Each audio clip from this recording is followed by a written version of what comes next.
پیدا نہیں ہونے دیں گے، یہ بڑی کنفرم کی بات ہے۔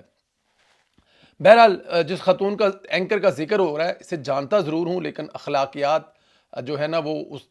بھرم رکھتے ہوئے اس کا نام نہیں لیتے، یہیں سے آگے جو ہے وہ شروع کرتے ہیں۔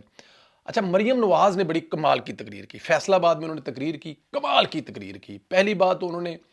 گنڈا پور صاحب کو ذرا اپنے آڑے ہاتھوں لیا ہے۔ انہوں نے کہا کہ میں آج بھی بڑھ کے مارنے والوں میں سے تو ہوں کہ فلاں صوبے میں جا کر جلسہ جلاؤ گھراؤ کرنے لگی ہوں، کام کچھ کرنا نہیں، گالنی نکالنی ہے مجھے، منہ کھلے غلاظت کے ڈھیر۔ جب بھی ان کا منہ کھلتا ہے تو اس میں سے غلاظت ہی نکلتی ہے، میرے خیال میں اس میں تو کوئی شک ہی نہیں ہے۔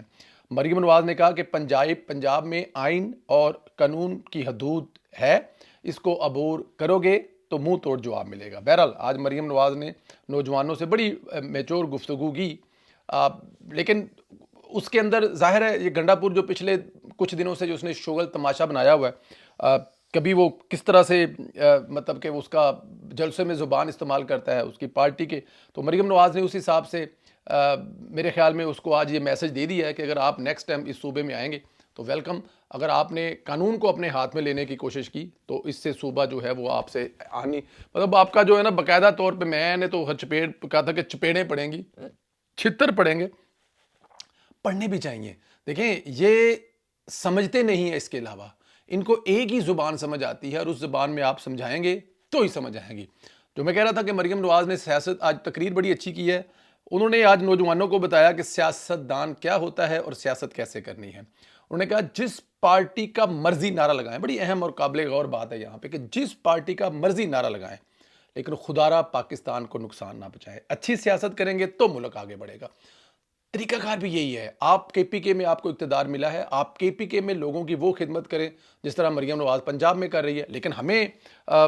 ہمیشہ وہاں پر جنگلہ باس نہیں بنائیں گے اور پھر سوچا پیسے بنانے کا تو سب سے بڑا پروجیکٹ ہی یہ ہے، آپ نے وہاں پہ بی آر ٹی بنا دی اور پھر اس میں جو آپ نے کہا جی ہم لوگ جتنے میں شباشم بنائیں اسے ہاف میں بنائیں گے، پھر آپ نے اس سے 3 گنا زیادہ بنا دیا اور ساتھ میں کہا جی ہم نے یہ بھی کیا وہ بھی کیا ایسے بھی کیا، اور جب وہ بسوں کا بن گیا تو اس روڈ پہ بسیں مڑ نہ سکی۔ خیر وہ ایک علیحدہ کہانی ہے۔ مریم نواز نے آج بچوں سے بات کرتے ہوئے کہا کہ مطلب آپ اس کو 6 مہینے کی کارکردگی کہہ سکتے ہیں کہ 6 مہینے کے بعد جس طرح وہ کسان کارڈ اور بہت ساری دوسری سہولتیں ہیں بچوں کے لیے، جو بہت ساری دوسری سہولتیں ہیں، میرے خیال میں بچوں میں وہ جگہ بنانے میں، بچوں کے دل میں اگر اسی طرح کام چلتا رہا، اس طرح مریم نواز کو 5 سال ملے، جو انہوں نے بڑی ایک پریشانی والی بات کہی، وہ اس حساب سے کہی کہ پاکستان کا کچھ پتہ نہیں ہے کہ کب تک کون رہتا ہے، اور یہ بات ٹھیک ہے، ماضی میں ایکسپیرینس سے انہوں نے یہ بات کی ہے، ان کے والد صاحب کے ساتھ کتنی دفعہ یہ چیز ہو چکی ہے، 3 دفعہ وزارت عظمیٰ کے دور میں ہو چکی ہے، وزیر اعلیٰ کے دور میں، تو اس لحاظ سے تو بات ان کی ٹھیک ہے، انہوں نے کہا لیکن جب تک میں ہوں تب تک میں خدمت کرتی رہوں گی۔ اس کے علاوہ نواز شریف اور مریم نواز نے چینی سفیر سے ملاقات کی، اور ملاقات میں نواز شریف ظاہر ہے اپنے جو ہے وہ ان کا جو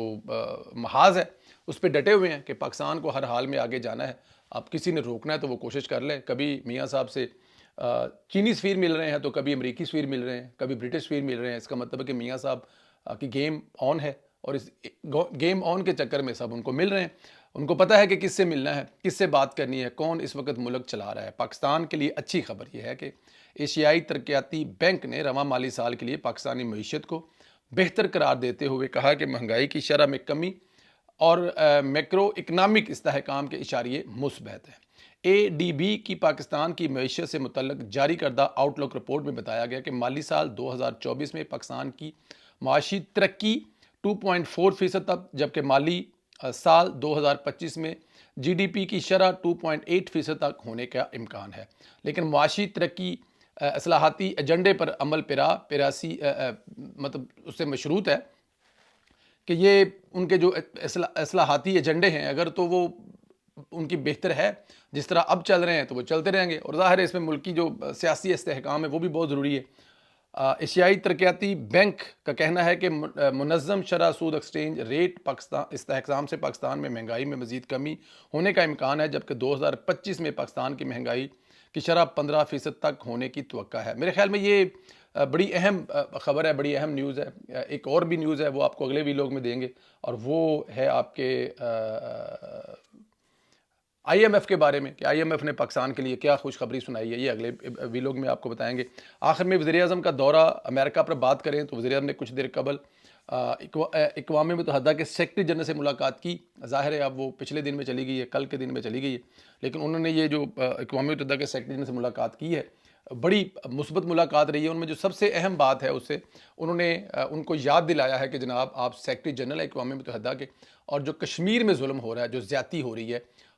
وہ اس پہ آپ ضرور نظر ڈالیں. اور جو کشمیر میں ظلم اور زیادتی ہے اس پر جو بھارت کی جو ظاہر ہے جارحانہ قسم کی کارروائیاں ہیں, اس پہ پاکستان کے شدید تحفظات ہیں, اور اس کا تحفظات اب اظہار بھی کیا. اور اس کے علاوہ انہوں نے غزہ کے حوالے سے بھی ان سے مطلب ظاہر ہے اس پہ بات کی. لیکن ایک خبر جو میں آپ کو بتاؤں گا, کیونکہ پرسوں جو کل بلکہ جو ہے وہ وزیر اعظم صاحب جو ہے وہ خطاب کرنے جا رہے ہیں. ایک خطاب بڑا مشہور ہے عمران خان کا, جس کو لے کر وہ بتاتے ہیں کہ مسلم امہ کے وہ وزیر اعظم ہیں. اس کے بارے میں آپ کو انشاءاللہ تعالی اگلے ویلاگ میں بتاؤں گا, اور اس ویلاگ میں جو آپ کو خبر دوں گا کہ وہ جو عمران خان کا خطاب تھا اس کے پیچھے اصل کہانی کیا ہے. اپنا بہت زیادہ خیال رکھیں, اللہ تعالیٰ کی ذات آپ لوگوں کو اپنے حفظ و امان میں رکھے. مجھے ذرا یہ بتائیں کہ کیا جنرل فیض حمید کو کوئی ان کی کوئی خلاصی ہو جائے گی؟ یہ جو بھاگ دوڑ ہو رہی ہے ان کو کسی قسم کی کوئی معافی ملنے کے چانس ہیں؟ اس پہ ذرا ضرور اپنی رائے کا اظہار کریں. ہینڈسم کس کو کیا گیا اور کس نے دوسری شادی کر لی ہے؟ پنجاب کی کون سی ہینڈسم کی عادت ہے؟ اس کے بارے میں بھی اگر آپ اپنا رائے اظہار کرنا چاہیں تو ضرور کریں. اور دوسرا اس کے علاوہ یہ جو اے ڈی بی کی پاکستان سے متعلق یہ جو اشاریے ہیں, ہو سکتا ہے کہ آہستہ آہستہ محسوس ہو, لیکن ہر گزرتے دن کے ساتھ مثبت رپورٹیں جو آ رہی ہیں تو اس کے اثر بھی ہوں گے. وہ مہینے بعد ہوں, 6 بعد ہوں, لیکن اثر مثبت ہوں گے. ان خبروں پر آپ کیا کہتے ہیں؟ سب پر باری باری اپنی رائے کا اظہار کریں. مجھے اجازت دیں, چینل کو ضرور سبسکرائب کریں, بیل آئیکن کو پریس کریں, زیادہ سے زیادہ واٹس ایپ گروپوں میں شیئر کریں. اجازت دیں, اپنا خیال رکھیں. خدا حافظ.